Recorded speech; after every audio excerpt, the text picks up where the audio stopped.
Salut et bienvenue dans cette nouvelle vidéo. Aujourd'hui on va voir comment utiliser les outils densité sur Photoshop. Donc ce sont les outils qui se situent juste ici. L'outil densité moins et l'outil densité plus qui vont nous permettre de retoucher le contraste d'une photo pour obtenir voilà, un effet comme ceci. Je l'ai fait en 2 minutes donc c'est complètement perfectible, mais on voit un peu ce qu'on peut faire pour rejouer sur le contraste localement.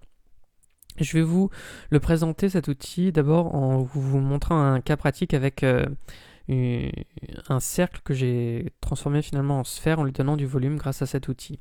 Donc pour vous le présenter, voilà, je vais supprimer ce calque, je vais en créer un nouveau.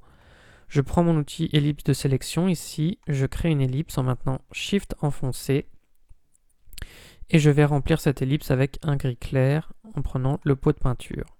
Alors je garde ma sélection active et je vais venir sélectionner ici mes outils densité moins et densité plus.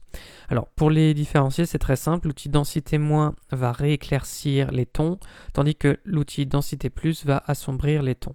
Alors admettons que je veuille commencer par rééclaircir ma sphère. Je prends l'outil densité moins. Ici j'ai quelques options. Donc là vous voyez que je peux sélectionner un brush, donc tout simplement parce que l'outil densité fonctionne comme le pinceau. Alors dans 99% des cas, je vous recommande d'utiliser un arrondi flou pour quels que soient les effets que vous voulez faire. En fait, moi j'utilise toujours l'arrondi flou, donc avec une dureté de 0%, puisque c'est ce qui va nous permettre d'obtenir l'effet le plus doux possible et de ne pas avoir des marques qui montrent notre effet. Ensuite, donc, on a la gamme ici, donc les tons clairs, les tons moyens, les tons foncés. Tout simplement parce qu'on va jouer. On jouera jamais sur tous les tons en même temps. On va d'abord commencer sur les tons clairs, les tons moyens, les tons foncés.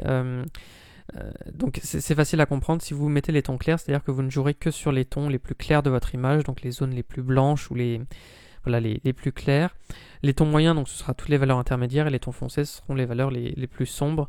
Donc à chaque fois qu'on voudra rééclaircir des parties de l'image, voilà, ça nous permet de travailler que sur certaines zones. Ce sera plus parlant quand on va travailler sur la photo. Et l'exposition, donc c'est ce qui va jouer sur la force de l'effet. Plus l'exposition sera basse, plus l'effet sera sobre, plus l'exposition sera élevée, plus l'effet sera marqué. Donc on verra aussi sur la photo comment ça fonctionne. Bon, ici vous avez ces petites icônes, c'est simplement pour si vous avez une tablette graphique, jouer avec la pression du stylet souvent, donc on n'a pas besoin de s'y intéresser. Et protéger les tons, je vous conseille de le cocher, ça permettra quand vous travaillerez sur une photo d'éviter d'altérer les couleurs de l'image. Donc si je fais un test ici, vous voyez, je me suis mis sur les tons clairs, je peins comme ceci, donc j'ai une exposition à 29% et on voit que je rééclaircis finalement une partie de ma sphère. Alors là l'exposition est assez élevée. Quand on travaille avec l'outil densité moins, donc pour rééclaircir, je vous conseille de travailler avec une exposition assez faible, sinon on obtient vraiment quelque chose de trop marqué. Donc là vous voyez ce que ça donne. Si j'augmente la taille de mon brush, hop là, vous voyez je rééclaircis l'image. Alors là on est bien sur les tons clairs, si je me mets sur les tons moyens, vous voyez, alors il y a quelque chose qui apparaît, mais vous voyez, c'est beaucoup moins marqué, tout simplement parce que le gris est clair ici et Photoshop considère vraiment que c'est un ton clair. Donc ensuite, si je veux faire, eh bien tout simplement assombrir l'autre partie, je vais me mettre sur densité plus. Donc les réglages sont exactement les mêmes. Ici, je vais me mettre sur densité claire, exactement pareil. Et puis, si je peins ici, hop là, vous voyez que ça m'assombrit la sphère. Alors si je pourrais augmenter l'exposition, vous voyez. Et puis là, j'ai quelque chose de beaucoup plus marqué. Tandis que si je la rebaisse, eh bien, je peux travailler voilà, comme ça, avec quelque chose de plus doux. Et si je fais commander, donc on voit tout simplement que j'ai créé du volume sur cette sphère en utilisant les outils densité. Alors, bon, c'est pas forcément... c'est le genre de choses qu'on peut faire avec l'outil densité, mais ce qui va être le plus intéressant, ça va être pour faire des retouches photos.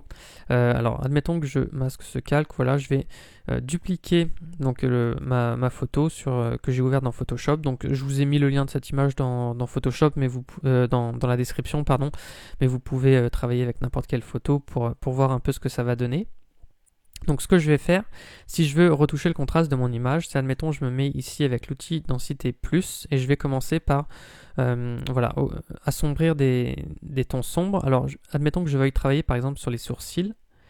Je vais me mettre donc sur les tons sombres, sur les tons foncés pardon, puisque là on voit que les sourcils sont assez sombres.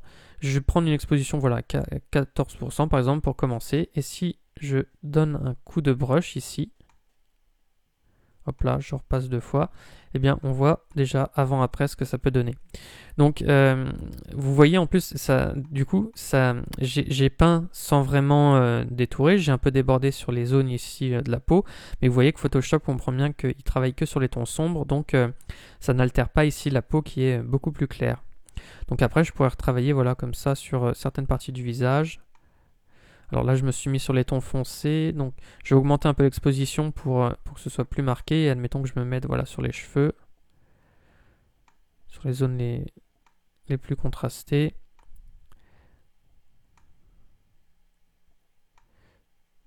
Je pourrais me mettre sur le cou, passer un coup ici. Et ensuite, je pourrais passer sur les tons moyens. Donc là, je vois que j'ai plusieurs endroits où je pourrais repasser comme ça, ici par exemple.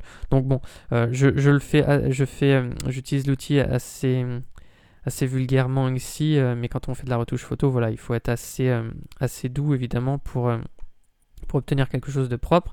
Mais on voit si je fais avant-après que j'ai déjà retouché un peu le contraste. Bon, là ici, j'y suis allé un peu fort sur la pommette, mais donc c'est pour ça qu'il faut faire attention.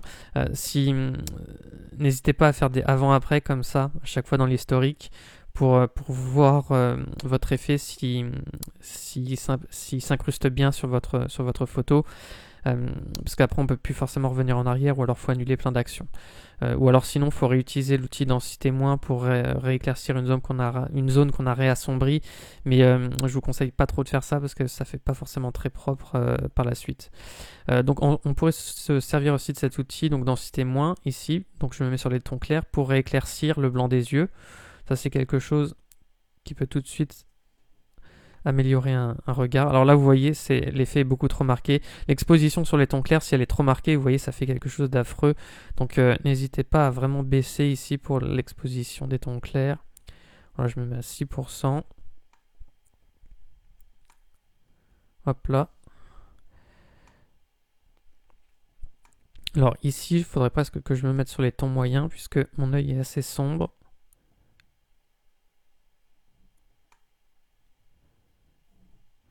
Alors si je fais avant-après, on voit que j'ai rééclairci le regard. Je pourrais faire un petit clic aussi dans le reflet sur l'œil. Bon là ça va. Et pour voilà, redonner aussi un peu d'intensité dans le regard, je pourrais me remettre sur l'outil densité plus, me mettre voilà, sur les tons moyens et puis passer sur le contour de l'iris. Comme ceci.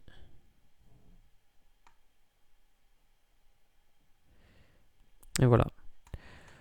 Bon, vous voyez un peu ce qu'on peut faire grâce finalement à ces outils. Donc après, ça permet de faire des retouches locales. Bon, là, j'y suis allé vite, mais ça permet de faire des retouches locales et de retoucher des photos assez proprement. Donc c'était tout ce qu'il y avait à savoir sur l'outil densité plus et l'outil densité moins. Donc j'espère que cette vidéo vous aura plu. Si jamais vous avez encore des questions, vous pouvez les poser en commentaire, j'y répondrai. Et sur ce, moi je vous dis à bientôt pour de prochaines vidéos.